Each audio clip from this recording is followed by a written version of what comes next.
Les mots du pape François pour la paix en Syrie et l'invitation à la prière et aux jeûnes.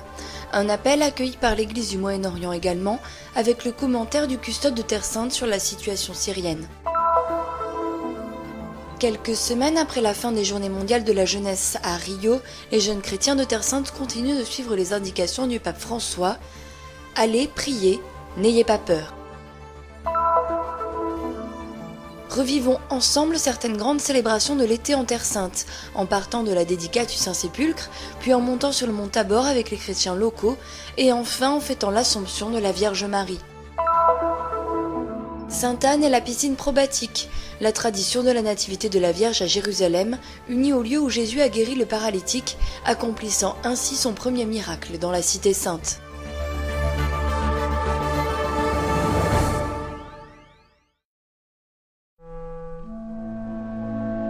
Que le cri de la paix s'élève pour arriver au cœur de tous et que tous déposent les armes et se laissent guider par le désir de paix.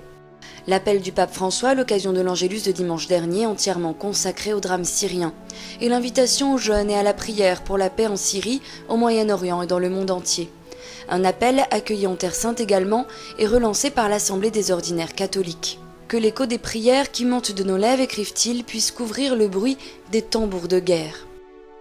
Parmi les nombreux moments de prière, l'heure sainte du jeudi soir, mémoire du mystère de Gethsémani, dans ce jardin où Jésus pria la nuit de sa capture. Unis dans la prière et sur la situation syrienne, les mots du custode de Terre Sainte.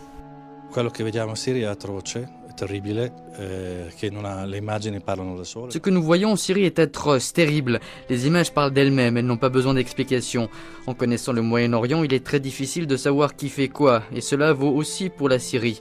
Je souhaite, même si je me rends compte que cela peut paraître un peu rhétorique, qu'on puisse revenir à la raison et que des images de ce genre ne se voient plus. La communauté internationale, la communauté politique internationale doit trouver des solutions immédiates par des pressions ou autres pour mettre un terme à tout cela. En Syrie, je crois qu'il n'y a plus ni raison ni tort.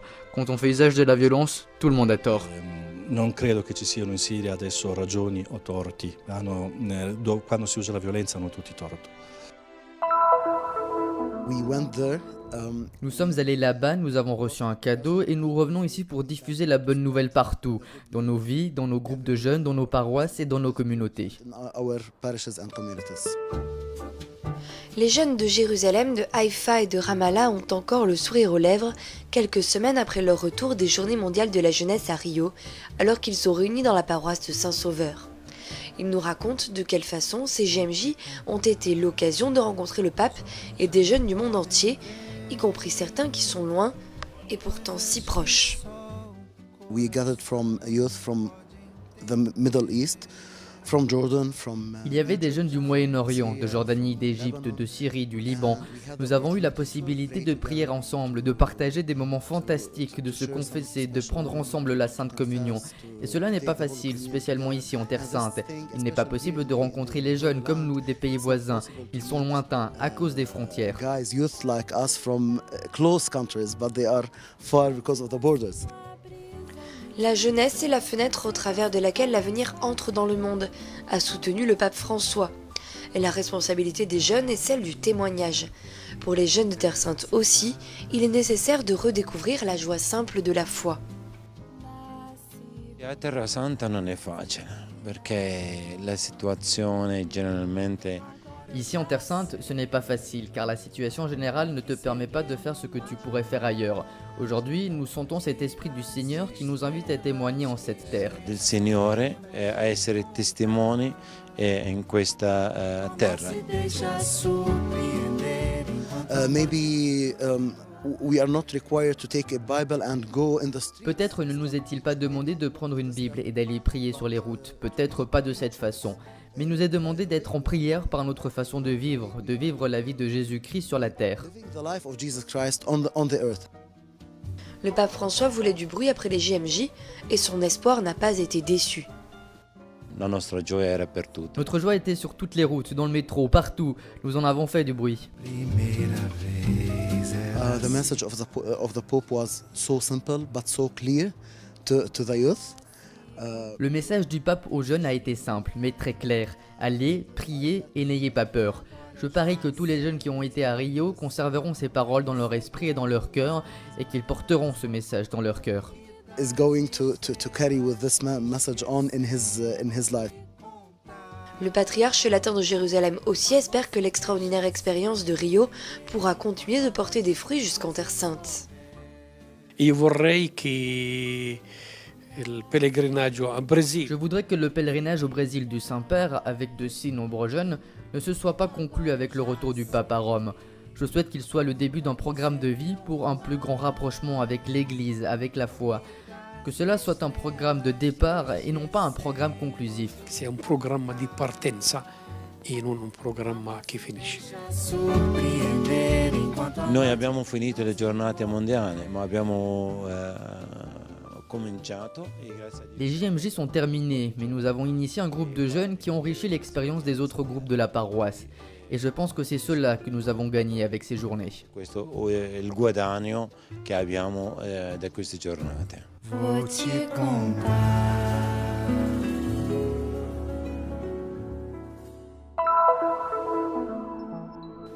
La mémoire de la dédicace du Saint-Sépulcre, la fête de la transfiguration de Jésus sur le mont Tabor et celle de l'Assomption de Marie que l'on célèbre à la tombe de la Vierge au pied de Gethsémani.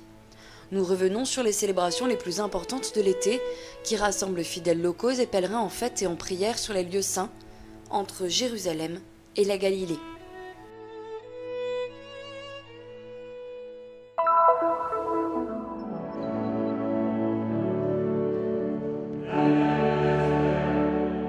Le 15 juillet est une date importante pour la basilique du Saint-Sépulcre de Jérusalem. C'est ce jour-là que l'on célèbre solennellement la dédicace de cette église, cœur de la chrétienté, en l'anniversaire de l'inauguration de la basilique croisée, qui est encore en ses lignes essentielles, celle que nous admirons aujourd'hui.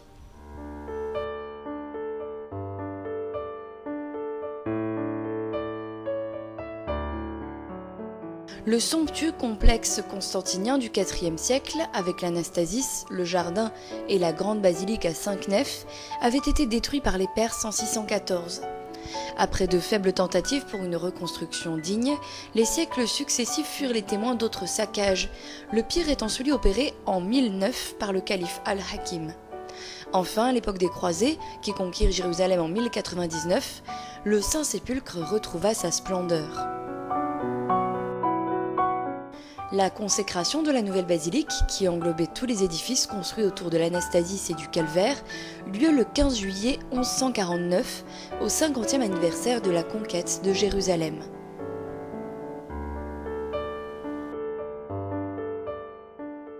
Des étapes importantes de l'histoire qui ont été souvent l'objet de polémiques. Quant à nous, souligne dans son homélie le custode de Terre Sainte, nous nous abstenons des jugements historiques, car tout ce qui est advenu en ce lieu au cours des siècles est l'expression d'un unique désir, celui d'être ici, de s'empresser d'aller voir et toucher ce sépulcre vide.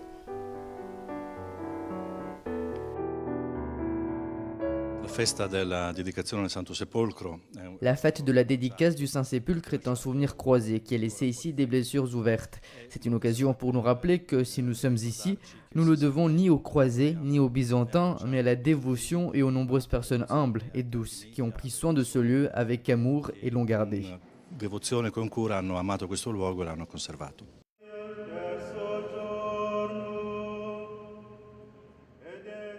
Une célébration priante et solennelle à laquelle ont participé de nombreux frères et quelques pèlerins. Un petit groupe de fidèles qui a revécu la joie pascale dans la plus privilégiée de toutes les églises, le jour même de sa fête. Nous recevons en héritage un engagement important, a encore souligné le père Pizzaballa, à savoir celui de conserver ce lieu et sa mémoire, rien de moins que la mort et la résurrection de notre Seigneur Jésus-Christ. Que cela soit aussi un engagement d'unité, de pardon et de réconciliation.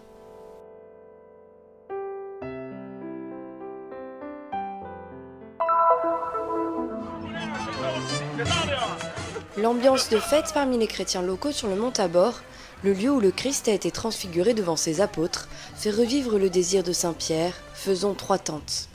Telle a été sa première réaction lorsque, interloqué devant le Seigneur, il aurait voulu rester sur la montagne avec Moïse et Élie qui s'entretenaient avec Jésus. et ils sont nombreux la veille au soir à avoir dormi dans les tentes en attendant les célébrations du 6 août. Nous nous sommes installés ici, nous y dormirons jusqu'à demain et ensuite nous irons prier à l'église. Nous prierons aussi pour la situation au Moyen-Orient, ensemble. Nous prierons aussi pour cela.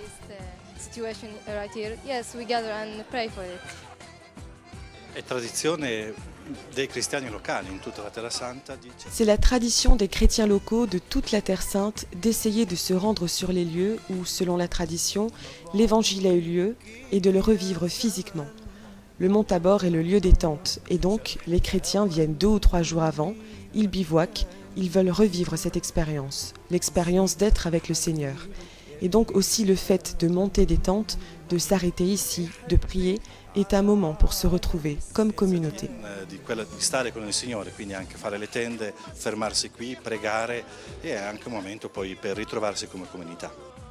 Une tradition qui se transmet de père en fils et qui reste dans le cœur de ceux qui ont dû partir.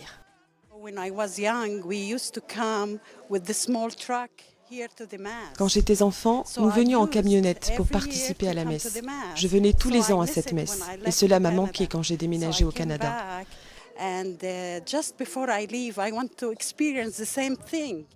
Avant de partir, j'ai voulu revivre les mêmes choses qu'autrefois. Quelle joie, vraiment, quelle joie!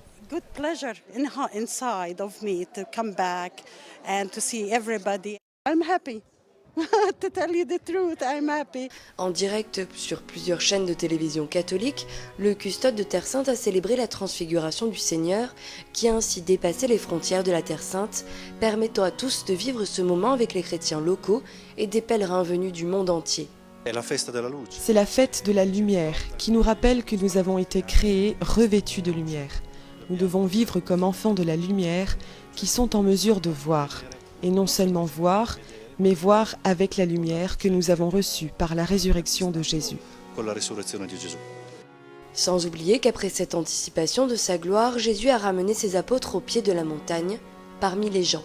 Le mont Tabor est un moment extraordinaire et très beau, mais après avoir conclu la liturgie, nous devons descendre de la montagne et porter cette lumière que nous avons vue et expérimentée dans la vie du monde. Car notre mission se trouve dans le monde, au pied de la montagne. Et c'est là que nous devons aller et être transfigurés. C'est là que nous devons transfigurer ce monde souvent blessé en lui ramenant la lumière du Christ.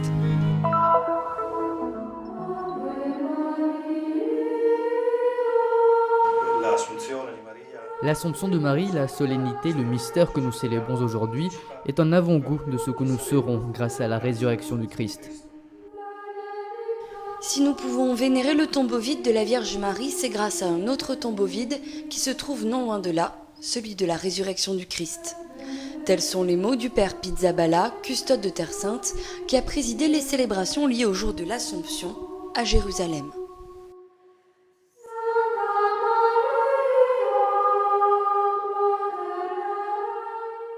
Après les vêpres dans l'après-midi, les frères ainsi que de nombreux fidèles se sont succédés pour vénérer le tombeau où, selon la tradition rapportée par des écrits apocryphes, le corps de la Mère de Dieu fut déposé. Dans la basilique qui conserve cette mémoire, confiée aux Grecs orthodoxes et aux Arméniens, les catholiques latins ne peuvent célébrer qu'un bref moment de prière le 15 août.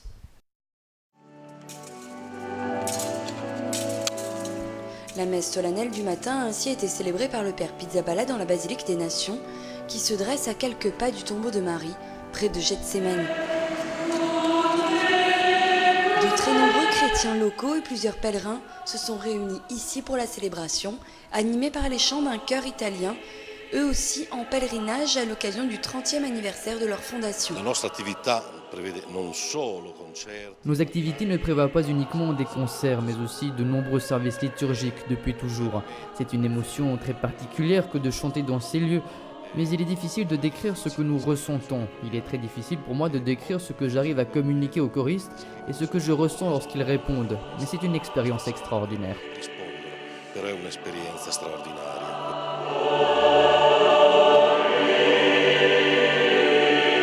Une journée au cours de laquelle les peuples du Moyen-Orient, durement éprouvés, ont été au cœur des prières des participants aux célébrations. Une intention confiée à l'intercession de la Vierge, aux côtés de toutes les autres, petites ou grandes, portées par ceux qui se sont réunis afin de s'incliner devant le tombeau vide et de l'embrasser. C'est une très belle expérience de se trouver ici en ce jour. C'est un moment pour remettre toute ma vie entre les mains de Marie, qui a dit oui au Seigneur. C'est une occasion pour redire ce oui dans la vie de tous les jours.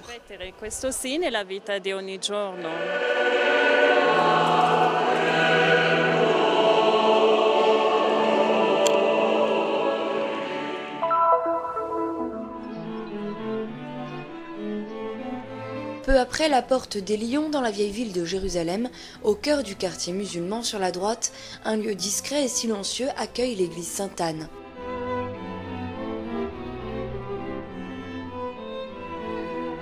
Le sanctuaire abrite la piscine probatique de Bethesda où Jésus accomplit son premier miracle à Jérusalem en guérissant un paralytique, ainsi que la maison d'Anne et Joachim, là où, selon la tradition, on vénère la naissance de Marie.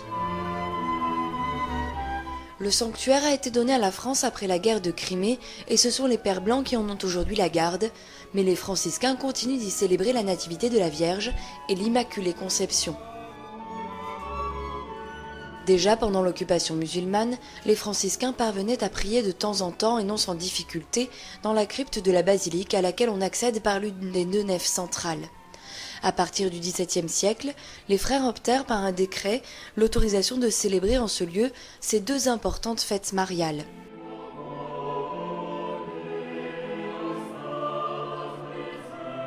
L'église Sainte-Anne est un magnifique exemple de monument croisé très bien conservé.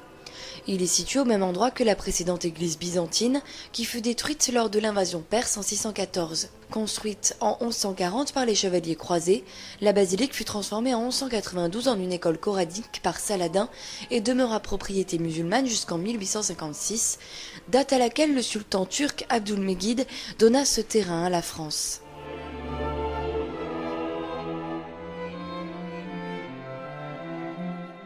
Non loin de la basilique, on peut visiter les importantes fouilles de la piscine de Bethesda, là où Jésus guérit le paralytique le jour du sabbat.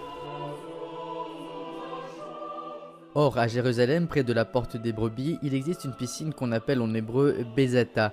Elle a 5 colonnades sous lesquelles était couchée une foule de malades, aveugles, boiteux et paralysés. Il y en avait un qui était malade depuis 38 ans. Jésus, le voyant couché là et apprenant qu'il était dans cet état depuis longtemps, lui dit « Est-ce que tu veux retrouver la santé ?» Le malade lui répondit « Seigneur, je n'ai personne pour me plonger dans la piscine au moment où l'eau bouillonne, et pendant que j'y vais, un autre descend avant moi. » Jésus lui dit « Lève-toi, prends ton brancard et marche. » Et aussitôt l'homme retrouva la santé. Il prit son brancard, il marchait. Or, ce jour-là était un jour de sabbat. Les piscines où Saint Jean situe ce miracle ont donné son nom à l'église depuis l'Antiquité, puisqu'elle est appelée Sainte-Anne ou la Sainte Probatique.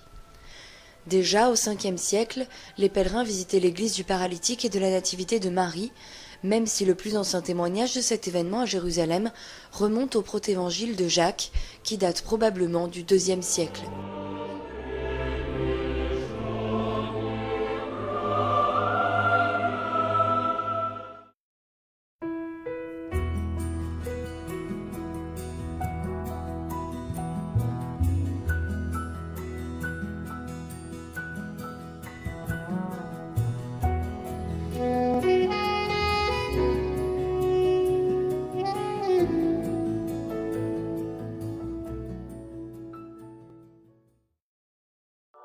Nous sommes ici pour faire connaître la Terre Sainte, pour donner une voix et une visibilité à l'Église mère de Jérusalem, aux chrétiens locaux et aux lieux saints. Nous sommes ici pour raconter les histoires nombreuses et souvent oubliées de ceux qui vivent au cœur des difficultés avec foi et courage. Nous sommes ici pour porter au monde entier l'espérance de la terre de Dieu. Soutiens ceux qui œuvrent au nom de la custodie de Terre Sainte